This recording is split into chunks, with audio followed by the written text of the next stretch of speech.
Excuse me, sir. Quick question for you, man. Is this your yacht? Yeah, it is. And what do you do for a living out in Miami to be able to afford a yacht, man? I'm actually in e-commerce. How long have you been a business owner for? I've been in e-commerce for about 4 years now. 4 years. Yeah. And over these last 4 years, what's the most amount of money that you've ever made in a single year? Last year we did 30 million. $30 million. 32 million, yeah. And then we did around 19 million in profit. How old are you now? I'm 22. You're 22 years old. Yeah. And how old were you when you became a millionaire? Let me tell you something first, all right? Do you want me to go deep? Yeah, go deep. Okay. So when I was 5 years old, I witnessed my mom get, she died in front of my eyes. At 16 years old, my best friend got shot in the head. At 17 years old, I got kicked out of college. At 19 years old, I was a millionaire. So embracing the struggle, realizing that the struggle is what makes you you, is what's gonna help you get to where you wanna be. And realizing that the struggle is just preparing you for the person that you need to be to steward that is gonna help you. And realizing that, God does everything for a reason. Like, you might not understand it now. Your whole situation might be completely fucked up right now. But if you just see that bigger picture and you're able to work towards it, don't just sit there and pray, but work towards it and work on those prayers, you're gonna get there. It's only a matter of time, but you have to focus on your own race. How can somebody go from 7 to 8 figures? The biggest thing with going from 7 to 8 figures is trying to get out of that kind of like solopreneur mindset and thinking that you can do it all by yourself. Making $1 million,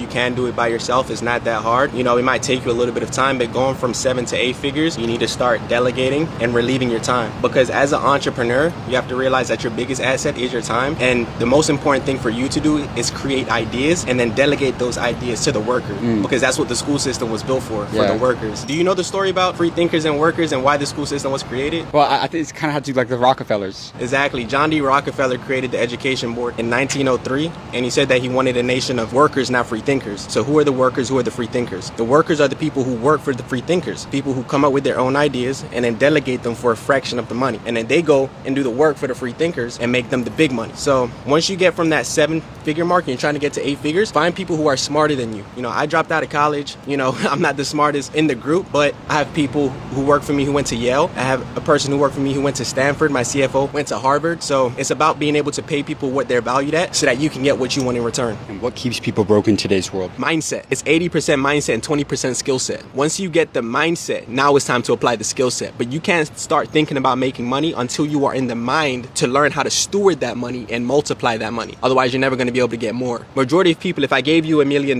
right now, you would be broke in 6 months. Not because you're stupid, it's because you don't have the mindset to steward that money and you don't know what to do with it when you get it. But if you have the skill set and you have the mindset, then you're bound to turn that into 10 million in 6 months. That was phenomenal. Absolutely, man. Oh, man.